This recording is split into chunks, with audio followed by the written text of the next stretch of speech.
Welcome to our channel. Welcome to another one of our videos. Today we're going to discuss PayPal. I've been out of the loop for a couple of days. I haven't been feeling well, so let's get into it. Okay, here's our PayPal position. We currently have 100 shares. So far this month of March, we achieved $6,840 worth of premiums and profits. Remember, we just went through about 2 weeks of this month, and the net profit is $2,149. If you wait until the end of this video, I will show you all my other trades as well. The market today, the Dow was flat, the S&P was down, NASDAQ was down 2%, the Russell's down 2%, even oil dropped about 7%. So those gas pump prices should come down a little bit because we dropped 7%. Now PayPal jumped up 0.31%. Throughout the day, it was a lot higher in the beginning of the day than it ended at the end of the day. And after hours, it popped up a little bit more. That volume was average, and the market cap is at about $113 billion, which is very undervalued for the stock. I believe the stock should be sitting at around $150 a share right now in the current market condition. So we're very much oversold in my opinion. And I believe we're pretty close to the bottom here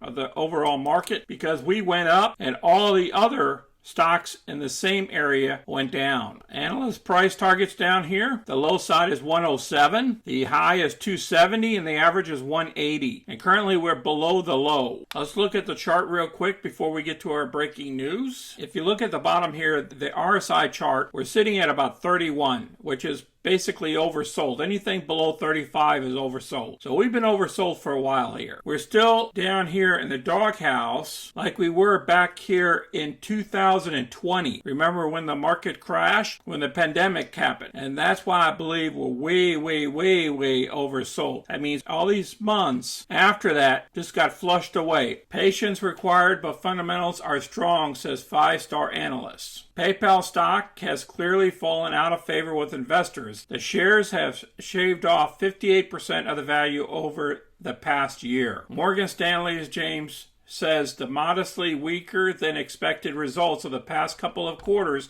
are down to a range of factors. So they were disappointed. However, analyst thinks patience is the essence here. His long-term bull thesis remains intact. With eventually e-commerce normalization, we think the market will better appreciate the strong underlying fundamentals of PayPal's business based on the analysts. The CEO stated reassuring noises of the fundamental drivers of the business, such as average revenue per user, gross user additions, engagement growth, and additional e-commerce and digital wallet share gains.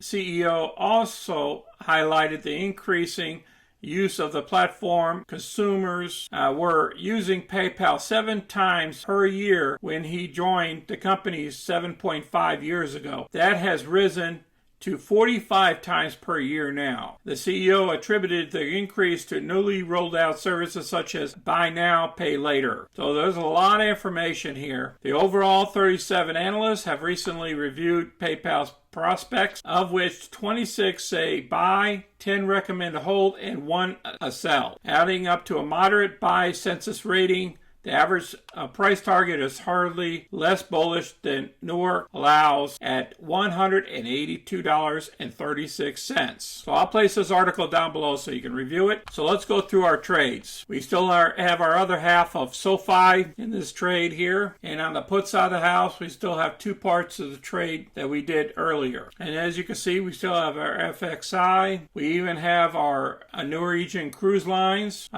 one part of the call and one part of the puts. And then one of our gas companies, one part of it's still open. And then we also have Ford coming up here on the 18th of March as well. We got into the XLE. We bought this. We got 2 options. This was our new trade for the 14th of April because I still believe the oil prices will go up. DVN, we got the other half of that to close out. And then we also picked up Cliff, and that thing expires in May. Our open covered calls, we have AMD, which is expiring this week. And you take the pluses and minuses together. In our options, we got 26.87 to the positive so far this month. Nothing has changed in our stocks. I appreciate everybody watching our video. I know the market's crazy right now. That's why we're holding our positions and we're doing options.